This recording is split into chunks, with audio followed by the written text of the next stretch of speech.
Hi friends, విరాజీస్ kitchen కి స్వాగతం సుస్వాగతం. ఈ రోజు మనం తమిళనాడు స్టైల్ పొంగల్ చేస్తున్నామండి. మన ఆంధ్రాకి తమిళనాడుకి చాలా డిఫరెన్స్ ఉంది. కాకపోతే నేను మా ఆడపడిచి వాళ్ళ ఇంటికి వెళ్ళాను, వాళ్ళు చేశారు. టేస్ట్ అంటే అదిరిపోయింది. ఎలా చేస్తున్నాం అంటే వాళ్ళు చెప్పినారు మెజర్మెంట్లు అంతా, అలానే నేను చేస్తున్నాను. మామూలుగా మనం పొంగల్కి చట్నీ చేస్తాము, పల్లీ చట్నీ చేస్తాం, టెంకాయ చట్నీ చేస్తాం కదా, అవి రెండు కాదండి. ఈ రోజు తమిళనాడు స్టైల్లో సాంబారు, అంటే వాళ్ళ సాంబారే డిఫరెంట్ గా ఉందండి. మా ఆడపడుచు చేసింది చూసాను, టేస్ట్ అయితే అదిరిపోయింది నిజంగా అండి. ఆ సాంబార్లో కలిపి తింటా ఉంటే మనం మింగే పనుగులో సర్రం జారిపోతుంది, అంత బాగునింది. అదే సాంబార్ ఈ రోజు నేను మీ ముందుకు తెచ్చాను. ఇంకెందుకు ఆలస్యం, చేసేద్దాం, చూసేద్దాం రండి. తమిళనాడు సాంబార్కి ముందుగా వాళ్ళు ఒక పౌడర్ చేస్తారండి. ఆ పౌడర్లోనే ఉంది సీక్రెట్ అంతా. ఆ పౌడర్ కావాల్సిన పదార్థాలు చూద్దాం రండి. కందిపప్పు 2 స్పూన్లు, ఉద్దిపప్పు 1 స్పూను, మిరియాలు 1 స్పూను, జీలకర్ర 2 స్పూన్లు, గుంటూరు మిరపకాయలండి. ఇది కారం ఇచ్చేది కదా, కాబట్టి ఇది వచ్చి 6 బాడిగే మెణసినకాయ అంటారు, ఊర్లతో ఏమంటారో నాకు కరెక్ట్ గా తెలియదు. ఇది కలర్ తెచ్చేకి ఈ బాడిగే మిరపకాయలు వచ్చి ఇది ఒక 3 తీసుకున్నాను. ధనియాలు వచ్చి 4 స్పూన్లు, మెంతులు ఒక 1/4 స్పూన్ తీసుకున్నాను. మెంతులు ఎక్కువ వేయకూడదు, చేదు వచ్చేస్తుంది. 1/4 స్పూన్ తీసుకున్నాను. ఇంగువ అండి, మెయిన్ మన ఫ్లేవర్ ఇచ్చే ఇంగువ, సరిపోయిందంతా ఇంగువ. ఇప్పుడు ఇవన్నీ వేయించుకొనేసి పౌడర్ చేసుకుంటాం. ముందుగా మనం పెనం పెట్టుకొని స్టవ్ అంటించుకుందాం.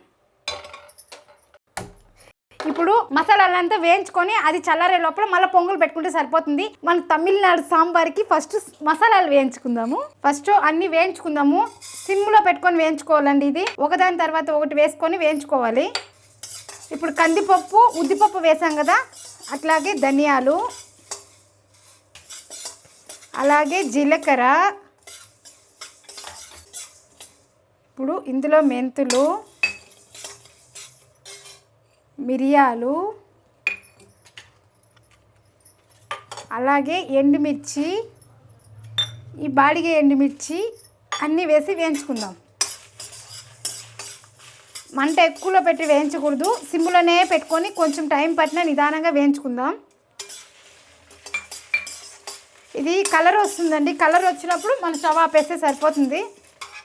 ఇందులో కరివేపాకు, అంటే నిలువ ఉండేట్లుంటే మీరు కరివేపాకు వేసుకోవద్దండి. ఇక్కడ నేను 2 టైములకి అయ్యేట్లు చేస్తున్నాను కాబట్టి వారంలో వాడేస్తాను కాబట్టి వేసాను కరివేపాకు. ఇది కొంచెం టైం తీసుకొని నిదానంగా వేయించుకోవాలండి. ఇంకొకటి, మీరు ముందుగానే కూడా ఇట్లా సాంబార్ పొడి చేసి పెట్టుకున్నంటే ఇంకా ఈజీ అవుతుంది. సాంబార్ పొడి ఎలా వచ్చిందో సాంబార్ ఎలా వచ్చిందో చూపించాలి కదండి, కాబట్టి ఈ రోజే చేసి మీకు ఈరోజే చూపిస్తున్నాను. ఇందులో కొద్దిగా ఇంగువ, ఇప్పుడు దీన్ని బాగా వేయించుకుందాం.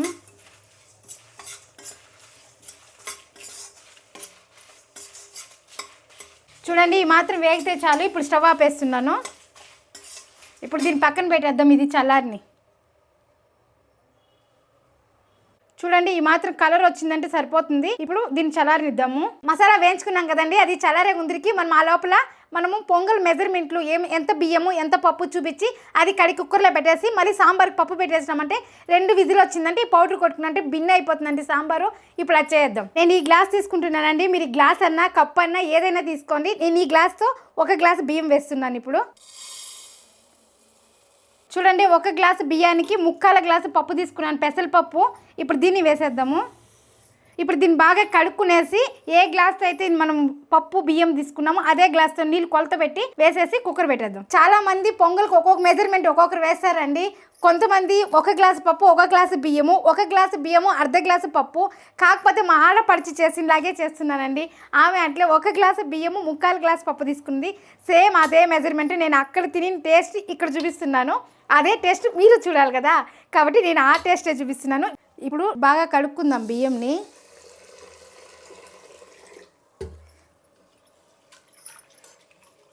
ఒక గ్లాసుకి 3 గ్లాసులు నీళ్ళు పెడుతున్నాము. కాకపోతే ఇక్కడ 3/4 గ్లాసు పప్పు తీసుకున్నాం కదండి, దానికి కూడా 3 గ్లాసులు లెక్క చేసుకొని పెడుతున్నాను. ఎందుకంటే పప్పు నీళ్ళు లాగేస్తుంది.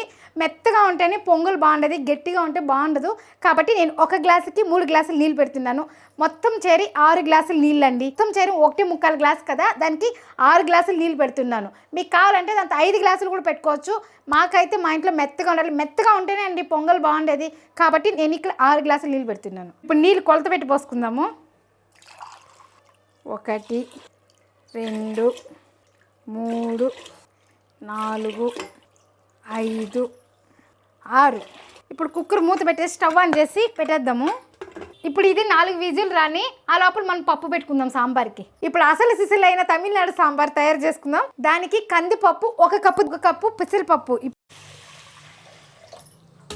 ఇప్పుడు దీన్ని బాగా వాష్ చేసుకుందాం. ఇప్పుడు పప్పు పెట్టాం కదా, ఇప్పుడు దీనికి నీళ్ళు పోసుకోవాలి. మీ ఇష్టం, మీరు కొలత పెట్టైనా పోసుకోవచ్చు, కొలత పెట్టుకోకుండా మామూలు సాంబార్ పెట్టినట్టు కూడా పెట్టుకోవచ్చు.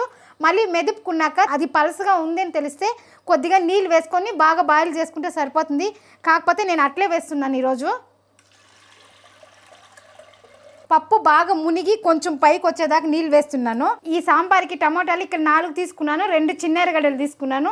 ఎందుకంటే ఇక్కడ మనం పులుపు వాడడం లేదు కదా, మన ఇడ్లీ సాంబార్కి పొంగల్ కంటే పులుపు వేస్తే బాగుండదు కాబట్టి అందుకే ఇక్కడ 4 టమాటాలు తీసుకున్నాను. ఇంకొకటండి, ఈ సాంబార్ రైస్లో కానీ చాలా బాగుంటుంది. ఈ సాంబార్కి మునక్కాయ, వంకాయ ఇలా తరకారీలు వేసి చేసుకున్నామంటే, దానికి కొద్దిగా చింతపండు పులుపు వేసినామంటే నిజంగానే మనం పెళ్ళిళ్ళలో చేసినంత టేస్ట్ అయినా సాంబార్ వస్తుంది. ఆ సాంబారు తినేసే వచ్చాను నేను. ఆ సాంబార్ కూడా మీకు తెలియలేదంటే నేను చేసి చూపిస్తాను. ఇప్పుడు దీన్ని కట్ చేసి వేసుకుందాం. అంత చిన్నవి కాదు, అంత పెద్దవి కాదు, మీడియంగా చూడండి, ఇలా ఈ మాత్రం కట్ చేసుకుంటే చాలు.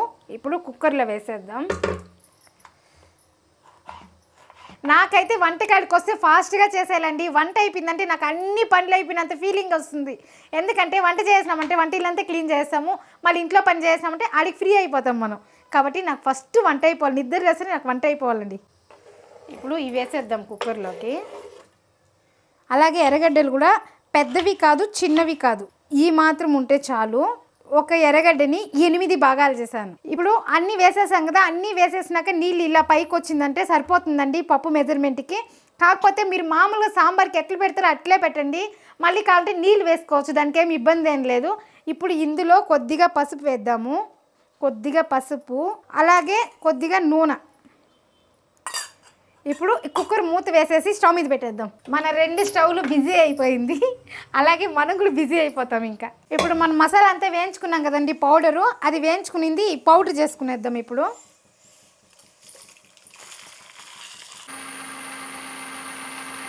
చూడండి, మెత్తటి పౌడర్ లాగా చేసుకునేసినాం కదా. ఇప్పుడు దీన్ని దించేద్దాము, సరిపోతుంది. సాంబార్ స్మెల్ అయితే సూపర్గా ఉందండి. అచ్చం ఆడపడిచి చేస్తే పౌడర్ ఎట్లా స్మెల్ వస్తుందో అదే స్మెల్ వస్తుంది. ఇంకెందుకు ఆలస్యం, చేద్దాం. ఈ సాంబార్ పొడి అండి సంవత్సరమైనా నిలువ చేసుకోవచ్చు. కాకపోతే కరివేపాకు వేస్తే ఉండదన్నాను కదా, నేను పచ్చి కరివేపాకు అలాగే వేసి వేయించి వేసేసాను. అలా చేయొద్దండి, కరివేపాకు కడిగి ఎండను పెట్టి బాగా క్రిస్పీగా అవుతుంది కదండి. అలా చేసుకున్నాక కొట్టుకున్నారంటే స్టోరేజ్ చేసుకోవచ్చును. కాకపోతే అప్పటికప్పుడే కొట్టుకోవాలంటే టైం పడుతుంది కదా. టైం లేని వాళ్ళకైతే మీరు ఇట్లా కొట్టి పెట్టుకున్నారంటే సంవత్సరానికి అయ్యేట్టుగా లేకపోయినా కూడా 2 నెలలకి నెలకు అయ్యేట్లు ఇట్లా కొట్టి పెట్టుకున్నారంటే ఉంటుందండి. స్టోర్ చేసుకున్నామంటే ఆ పప్పు పెట్టేసినామా, సాంబార్ పొడి తెచ్చినామా, వేసినామా, కలిపినామా, తిరుగుబాటు పెట్టినామా, అయిపోయిందంటే గమ్మనే సాంబార్ రెడీ అయిపోతుంది. అలా చేసుకోండి. చూడండి, సాంబారు అయింది. బాగా చూసారా, మెత్తగా ఉడికిపోయింది.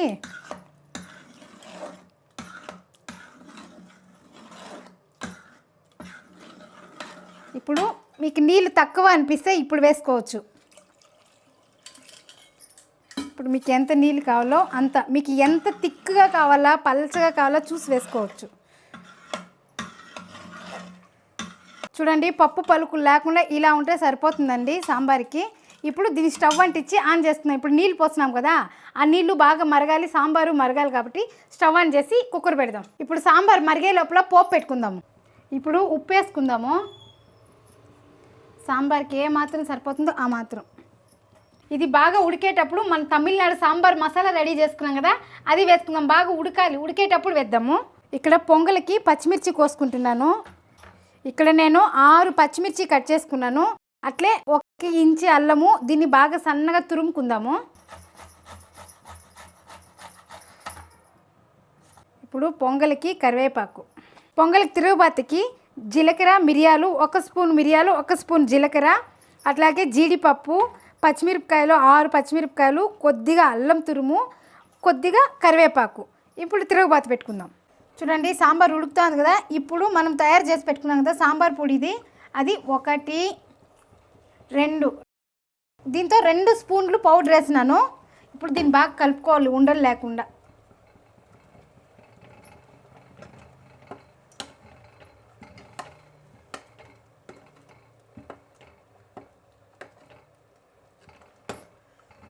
చూడండి, ఇలా బాగా కలుపుకునేసినాక ఇంక పోపు పెట్టుకునేద్దాము. ఇందులో పోపుకి సరిపోయినంత ఆయిలు. ఇప్పుడు ఆయిల్ వేడెక్కింది, ఆవాలు, ఎండుమిర్చి,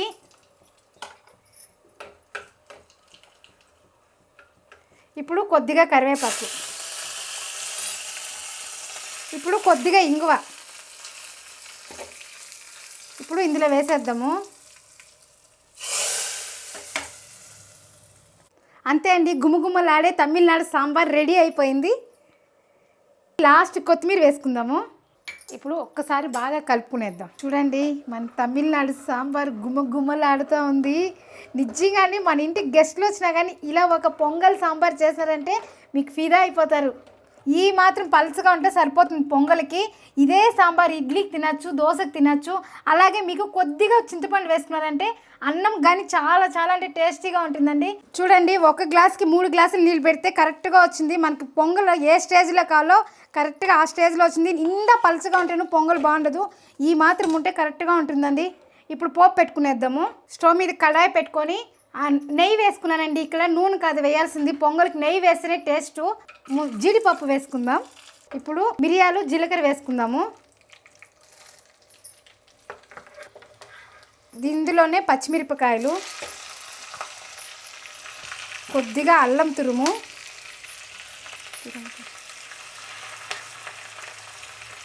కొద్దిగా కరివేపాకు, ఇందులోనే కొద్దిగా ఇంగువ. ఇదంతా కలుపుకొని ఇందులో వేసుకుందాం. ఇప్పుడు ఇందులో పోసుకునేద్దాము.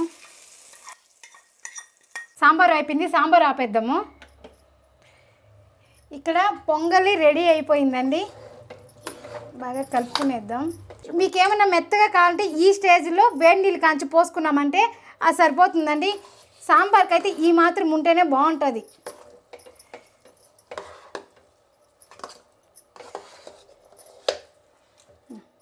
చూడండి, మన తమిళనాడు స్టైలు పొంగల్ సాంబార్ రెడీ అయిపోయిందండి. ఇప్పుడు దీని కాంబినేషన్ ఏదైనా ఉండాలి కదండి. ఇదిగోండి ఉద్దివడ. చూడండి, మన తమిళనాడు స్టైల్లో ఎలా హోటల్లో చేస్తారో అలానే చేశానండి. పక్కా కొలతల్లో చెప్పినాను, మీరు ట్రై చేయండి. ఎలా వచ్చిందో నాకు కామెంట్ చేయండి. మా ఆడపడిచి చేసిన టేస్ట్ వచ్చిందో లేదో చూద్దాం. ఇప్పుడు